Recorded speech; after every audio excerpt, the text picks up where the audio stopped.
Hello and welcome to The Real Bottom Line. We have some exciting stuff happening here today.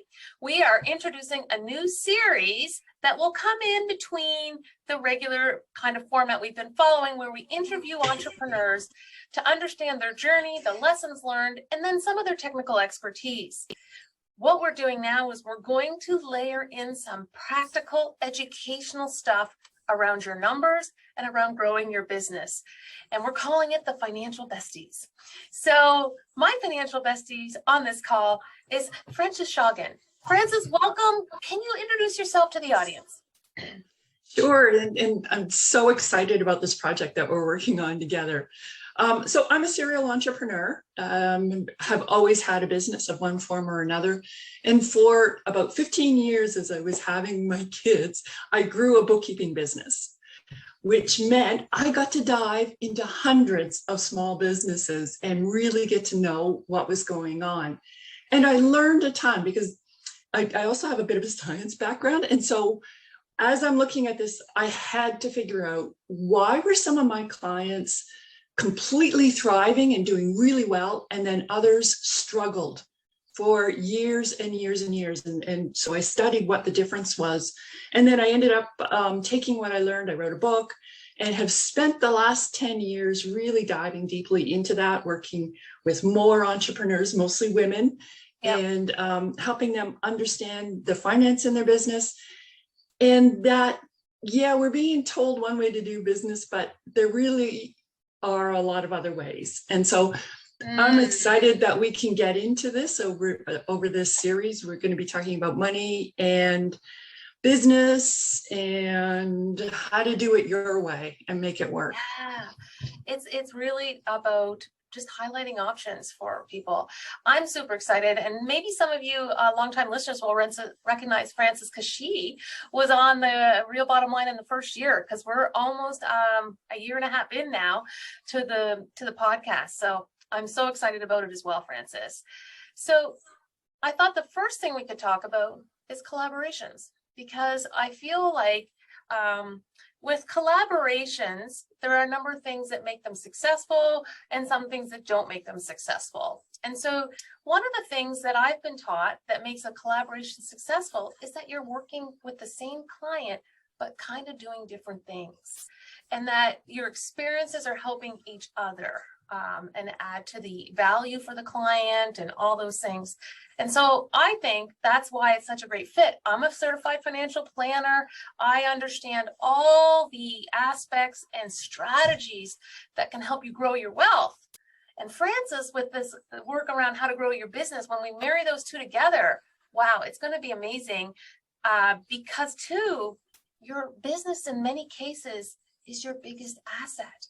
So making that shiny, making it worth more, having strategies around that is going to just make a huge difference in your life. What are your thoughts on that, Frances? You know what? Women are natural collaborators. I know I've tried lots of projects on my own and struggled with them. But as soon as I started collaborating on any of them, there's that, the different skills, the different knowledge, different way of looking at things, right? That just, it can just like explode your mind when somebody comes in and says, well, what about that? And yeah, of course. Why, boom, done. Yeah, a whole new way of thinking, whole new things happening. So collaborations, like, we're not wired to work on our own. Like that's one of the major myths in business that really makes people struggle, is the myth of the lone entrepreneur who's, taking it all the way by themselves. But they never are. There's always people around them. Yeah, it's almost an aspirational stereotype that is perpetuated in a lot of media and a lot of different places around it's you and you alone versus the team approach. Yeah. I mean, we're hearing about big companies and there's one name associated with them, right? And yet that's not really what happened. You dig deeper, you find out, no, there's a whole team. There's usually partners Yeah. quiet partners. There's a whole team. Yeah. So collaboration. So don't ever think you're supposed to do this on your own. Anybody you see who's doing really well is not doing it on their own. Yeah. They have a team. They have a team, and I think that there's different levels of team, Francis, and I know we're going to go into this in future episodes, so we won't go too far, but like for myself, I have had business coaches in my life for over a decade, and I can't imagine that I would have gotten as far as I did without that unbiased third party to just question how I was thinking or provide input, all those pieces. Yeah, and a mastermind also can take on that role. All the big things I've done in my life and business have been because of masterminds. And again, I think we'll talk a lot more about that because it's so important to have that. So yeah, you're right. There's that sort of team level that's operational. Cohort. Let's call it operational. Yeah. Yeah. Operational, and then advisory, and then maybe more contemporaries and what others are doing. Yeah. Advisory, mentor. Yeah, exactly. You have to be able to talk about your business with other business owners, because and in a way that you're not censoring yourself. Like you have to feel like you're safe to talk about it. That's the environment I'm always trying to build for people, is a place of non-judgment, a place of anything is possible, and that it's just, it's about putting a good plan together. Yeah. I mean, how many times have we had clients say, oh, I'm embarrassed by the way my things are, and you've probably never seen this bad. And it's like, yeah, I have lots of times. Because I mean, we all have our areas, right? Absolutely. And that's why they hire us, is because we are good at what we do, and we can help them get to that place where they need to do.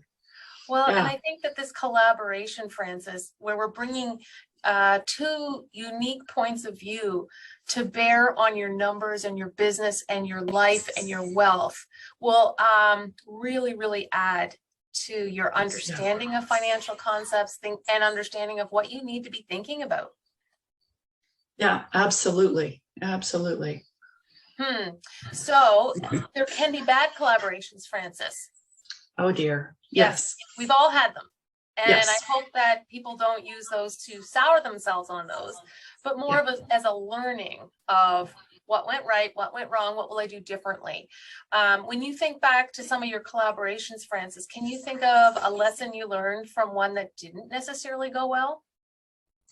Yeah, absolutely. And that is mostly, that's about making sure that your values are aligned more than anything else, that you're both aiming towards the same things, and that the same things are important. Because, one of the bad things that happens is you have a decision to make. And, one of you is thinking in this direction and the other is thinking in that direction. And that's when things go sideways. Yeah. So it's really the values and the vision that have to be aligned. And then the other thing is to leave space for the other person to be different. Nice. Right? Because, oh man, so many times, like, you'll get somebody who's super creative and then somebody who's very good at, making things happen. That's really hard for two people to come together that way, because a creative person is saying, don't hold me back. And the go person is saying, you're thinking crazy thoughts.